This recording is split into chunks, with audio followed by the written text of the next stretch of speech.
నువ్వు వైర్ అడ్డం వేసుకొని సైడ్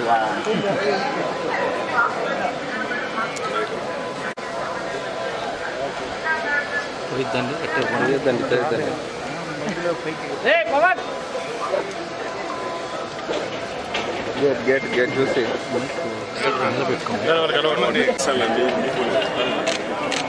నేను మధ్యకి వచ్చింది పెద్దమాట బతుకటి బర్త్డే ఈరోజు బతుకటి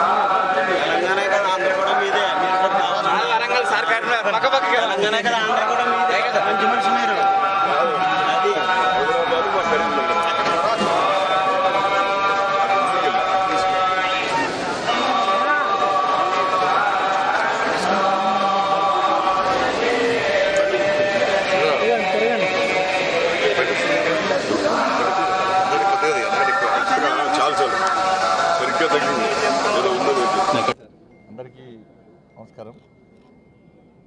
కలియుగ ప్రత్యక్ష దైవం, కోరిన కోరికలు తీర్చేటువంటి కొంగు బంగారం అటువంటి స్వయంగా స్వామివారు కొలువైనటువంటి తిరుమల తిరుపతి దేవస్థానం ఇవాళ స్వామివారిని దర్శించుకోవడం చాలా సంతోషంగా అనిపించింది. తెలుగు రాష్ట్రాల ప్రజలు, ఈ దేశంలోని ప్రజలంతా సుఖ సంతోషాలతో ఉండాలని చెప్పి, వాళ్ళ కష్టాలన్నీ తొలగిపోవాలని చెప్పి, అదేవిధంగా ఈ దేశాన్ని అభివృద్ధి బాటలో నడిపిస్తూ నిత్యం పేద ప్రజల గురించి ఆలోచిస్తూ ఒక శక్తివంతమైన భారతదేశ నిర్మాణం కోసం తల్లి భారతమాతను విశ్వగురు స్థానంలో ప్రతిష్ఠించాలని చెప్పి ఏకైక లక్ష్యంతో ఒక దృఢ సంకల్పంతో ముందుకొస్తున్న ఆ నరేంద్ర మోడీ గారికి ఆ స్వామివారు ఆశీర్వాదాలు అందించాలని చెప్పి, నరేంద్ర మోడీ గారిని కాపాడాలని చెప్పి, ఈ దేశాన్ని కాపాడాలని చెప్పి స్వామివారిని వేడుకోవడం జరిగింది. మాలాంటి కార్యకర్తలం అందరం కూడా ఈరోజు ఈ స్థాయికి వచ్చినామంటే ఆ స్వామివారు పెట్టిన భిక్షనే. అలా నిజంగా ఏడుకొండలవాడు కేవలం 7 కొండలకే పరిమితం కాకుండా ప్రపంచవ్యాప్తంగా వ్యాప్తించినటువంటి దేవదేవాదుడు ఆ శ్రీ వెంకటేశ్వర స్వామి.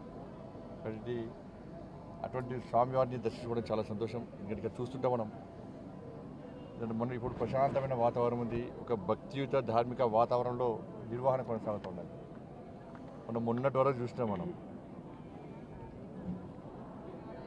దేవుణ్ణి నమ్మని వాళ్ళు, ధర్మం గురించి ఆలోచించని వారు, పేరుకు నామాలు పెట్టి స్వామివారి ఆస్తులకు పంగనామాలు పెట్టేటువంటి ఆ నయవంచకులు పోయి నిత్యం వెంకటేశ్వర నామస్మరణతో ఆ స్వామివారికి సేవ చేసేటువంటి సేవకుల రాజ్యం వచ్చింది. వాళ్ళు ఇవాళ రాజకీయ నిరుద్యోగులకు పునరావాస కేంద్రంగా పదవుల కోసం ఇన్ని రోజులుగా ఈ టీటీడీని వాడుకునే ప్రయత్నం చాలామంది చేశారు. నేను చాలా సందర్భాల్లో చెప్పినాను, మేము ఎవరు కూడా ఏ మతానికి వ్యతిరేకం కాదు, ఏ వ్యక్తులకు వ్యతిరేకం కాదు, ఏ మతానికి కించపరిచే వ్యక్తులం కాదు. కానీ హిందూ ధర్మానికి వ్యతిరేకంగా, హిందువులు ఆరాధ్య దైవంగా భావించినటువంటి ఈ పవిత్రమైన ప్రాంతాన్ని అపవిత్రం చేయడానికి, వారి ఆస్తిపాస్తులు పెంచుకోవడానికి, శ్రీవారి ఆస్తులను కొల్లదోయడానికి, ఇతర మతస్థులకు అధికారం అప్పచెప్పడం వలన ఎలాంటి అనర్థాలు జరిగినో మనందరికీ తెలిసిందే. అందుకే 2 కొండలవాడ గోవింద గోవింద అనేటువంటి వ్యక్తులు వేరు.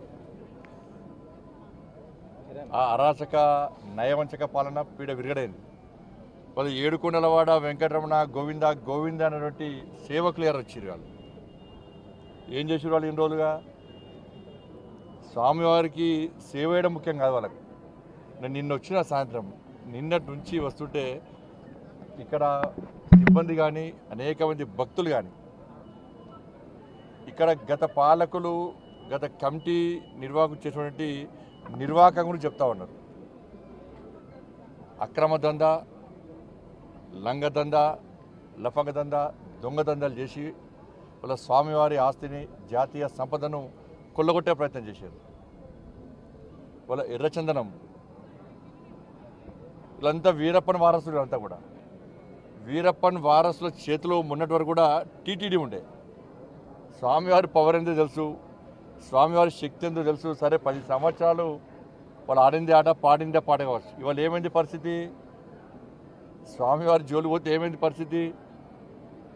బట్ ఎర్రచందనం పేరుతోని దొంగదందా చేస్తూ వేల కోట్ల రూపాయల స్వామివారి ఆస్తిని జాతీయ సంపదను దోచుకుంటూ వాళ్ళే ఇవాళ రాజకీయాలను శాసించే స్థాయికి వచ్చారు. రాజకీయ నాయకులను వాళ్ళ గుప్పిట్లో పెట్టుకొని ఎన్నికల్లో గెలవాలన్నా, ఎన్నికల్లో ఖర్చు పెట్టాలన్నా, పార్టీలు నడవాలన్నా, చివరకు ప్రభుత్వాన్ని కూడా అప్పులు ఇచ్చే స్థాయికి వచ్చినంటే ఇంతకంటే దుర్మార్గం, ఇంత సిగ్గుచేటి కూడా కాదన్న విషయాన్ని మనం గుర్తుంచుకోవాలి. తప్పకుండా దీన్ని వదిలిపెట్టే ప్రసక్తి లేదు.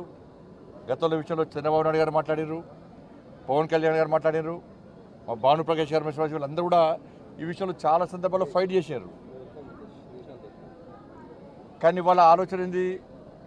ఉన్నన్ని రోజులు ఈ ఎర్రచందనం పేరుతో మొత్తం దోచుకోవాలి, శ్రీవారి సంపదను దోచుకోవాలి, మేము కోటీశ్వరులుగా మారాలని చెప్పి ఒక దురాలోచనతో వాళ్ళు ఇన్ని రోజులు ఇక్కడ నిత్యం పాలన కొనసాగించారు. కాబట్టి దాన్ని వదిలిపెట్టే ప్రసక్తి లేదు. పూర్తిగా ఈ విషయాన్ని మా కేంద్ర హోంశాఖ మంత్రులు అమిత్ షా గారి దృష్టికి తీసుకొస్తాం. తప్పకుండా దీన్ని నివేదికలు తెప్పించుకుంటాం. ఎర్రచందనం స్మగ్లింగ్ పేరుతోని స్వామివారి సంపదను, జాతీయ సంపదను ఎవరైతే దోచుకున్నారో, అక్రమ దందా చేశారో ఆ మూర్ఖులను వదిలిపెట్టే ప్రసక్తి లేదు. మా మీద ఏ రాజకీయ ఒత్తిడి ఉండదు. రాజకీయ ఒత్తిడికి భయపడేటువంటి వ్యక్తులం కాదు. మేము ప్రజా సంపదను, శ్రీవారి సంపదను, జాతీయ సంపదను కాపాడే వ్యక్తులం. ఇన్ని రోజులు మీరు ఆడింది ఆడపాడు, ఇక్కడి నుంచి జరిగే ప్రసక్తి లేదు, వాళ్ళని వదిలిపెట్టే ప్రసక్తి లేదు. నేను మధ్యకి వచ్చింది బతకటి బర్త్డే ఈరోజు బతకటి